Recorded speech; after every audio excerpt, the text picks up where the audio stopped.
ರತ್ನ 2024.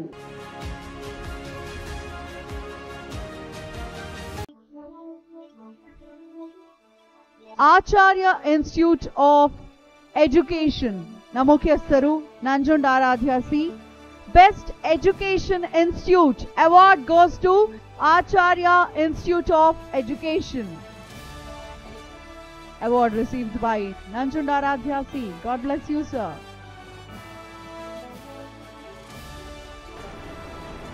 ನಮಸ್ತೆ, ನನ್ನ ಹೆಸರು ನಂಜುಂಡ ಆರಾಧ್ಯ ಸಿ ಅಂತ, ಆಚಾರ್ಯ ಇನ್ಸ್ಟಿಟ್ಯೂಟ್ ಆಫ್ ಎಜುಕೇಷನ್ ಪ್ರಿನ್ಸಿಪಲ್. ಈ ಕರ್ನಾಟಕ ಶಿಕ್ಷಣ ರತ್ನ ಅವಾರ್ಡ್ ಸಿಕ್ಕಿರೋದು ತುಂಬ ಖುಷಿಯಾಗಿದೆ. ಎಸ್ಪೆಷಲಿ ಎನಿ ಹೆಲ್ಪ್ ಗ್ರೂಪ್ ಮತ್ತು ಜಿ ನ್ಯೂಸ್ ಕನ್ನಡ ಸಹಯೋಗದಿಂದ ನಡೀತಾ ಇರ್ತಕ್ಕಂಥ ಇದು ಎಷ್ಟೊಂದು ಶಿಕ್ಷಕರಿಗೆ ಮುಂದಿನ ದಾರಿಗಳಲ್ಲಿ ಇನ್ನೂ ಉತ್ತಮವಾಗಿ ಕೆಲಸ ಮಾಡೋದಕ್ಕೆ ಅನುಕೂಲ ಆಗುತ್ತೆ ಮತ್ತು ಪ್ರೋತ್ಸಾಹ ಕೊಡುತ್ತೆ ಅಂತ ಹೇಳ್ತಾ ಇದ್ದೀನಿ. ಧನ್ಯವಾದಗಳು. Thank you sir.